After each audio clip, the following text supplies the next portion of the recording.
Le club de Noël, Joe Hume. Nous sommes en direct sur Europe 1 avec vous jusqu'à 11h. Le club de Noël avec Jean-Philippe Longo, Olivier Benkemoun et Gavin Clemente Ruiz. Présent.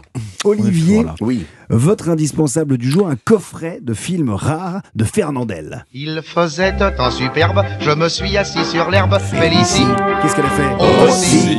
Eh oui. Je pensais les arbres bourgeonnent et les gueules de loup boutonnent. Félicie. Aussi. Je voulais vous faire chanter. Ça donne le sourire, hein. Mais bien sûr. oui. J'ai envie de vous parler de Fernandel, d'abord parce qu'effectivement ça donne le sourire, et parce qu'il y a un magnifique coffret de 3 films assez méconnus, les films qui sortent de manière restaurée et de façon remarquable par Pathé, qui sont L'Armoire Volante, vous n'avez jamais entendu parler de L'Armoire Volante, L'Héroïque Monsieur Boniface, et enfin Boniface Somnambule. C'est moi. Mais qu'est-ce que tu attends, Anatole? Passe-le et jette-le dehors. Alors c'est fini cette petite comédie tous les deux, oui. Oh, moi, je te jure, mon chéri, je connais pas ce monsieur. Oui, mon chéri, monsieur, moi je ne connais pas cette dame. À d'autres.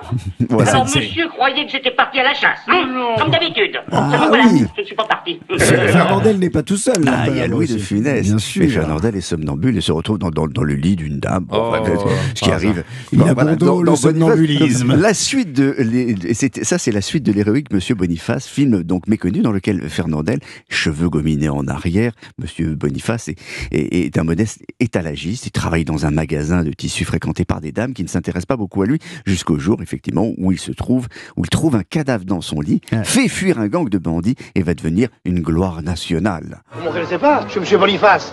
Je sens que maintenant il va me hanter mes jours et mes nuits. Qui ça? Et le mort.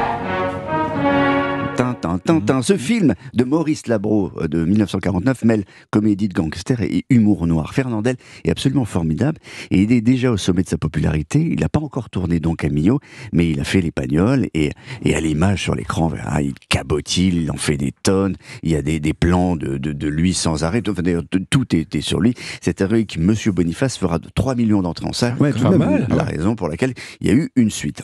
Mais sur les 3 films, le plus intéressant sur le plan du cinéma est sans doute L'Armoire Volante, film de 48 de Carlo Rime, étrange histoire, Monsieur Hume, étrange Je vous histoire écoute, Monsieur Benkemoun. que celui de ce corps d'une vieille tante qui disparaît, ou plutôt est oublié dans une armoire lors d'un déménagement.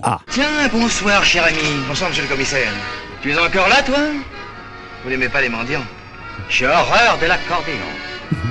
Alors, monsieur Puck, vous vous acclimatez à Paris? Forcément, seulement ça me change de Clermont. Vous vous y ferez. Paris, il n'y a que ça. Ah, la ville lumière. Non, la ville de Londres. Voilà, ça vous donne le ton de ce film qui s'appelle donc L'Armoire Volante, qui n'est pas une comédie fernandélienne traditionnelle, vous l'avez entendu. C'est plus humour D'autant noir, que quoi. c'est extrêmement bien filmé. Ouais. En plus, c'est extrêmement bien filmé. En noir et blanc, l'image est découpée, on joue avec les ombres, parfois il y a des plans très angoissants. Fernandel prend pas toute la place, contrairement aux autres films.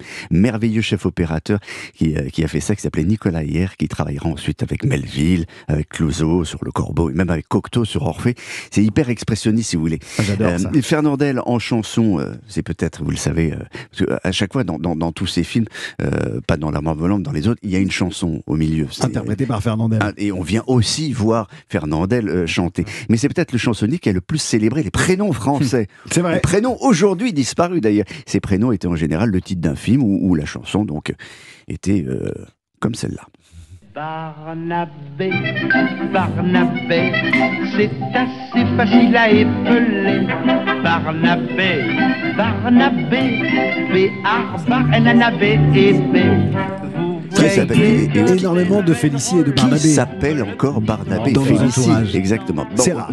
Fernandel, dont on se souviendra de la disparition en février prochain. Il est décédé en 71. Février 71, il y a 54 ans. Dernier film qu'il a tourné, Don Camillo et ses contestataires de Christian Jacques, film de 70. Fernandel était malade, il n'a pas terminé d'ailleurs le film, et le rôle de Don Camillo sera repris par Gaston et Mosquin. Ouais. Et ce 6e opus de la série des Don Camillo sortira en 72, sans obtenir évidemment le succès des précédents.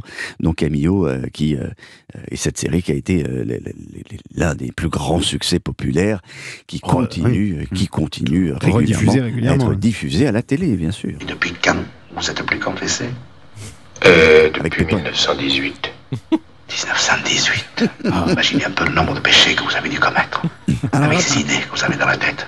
Ah, mais Olivier, c'est donc un coffret de 3 films qui sort. Il n'y a pas Don Camillo dessus, Non, bien sûr. mais 3 films restaurés et accompagnés d'ailleurs d'un passionnant documentaire où les films sont expliqués par le petit-fils de Fernandel, qui s'appelle Vincent Fernandel, qui était journaliste d'ailleurs avant, et qui fait beaucoup aujourd'hui pour continuer à faire exister le formidable patrimoine cinématographique de son grand-père. Donc, coffret, il y a notamment, je vous conseille, la série volante. Voilà, la série des Monsieur Boniface, et puis l'armoire volante. L'armoire volante, ça, vous m'avez bien intrigué avec ce film. Merci beaucoup, Olivier Benkemoun.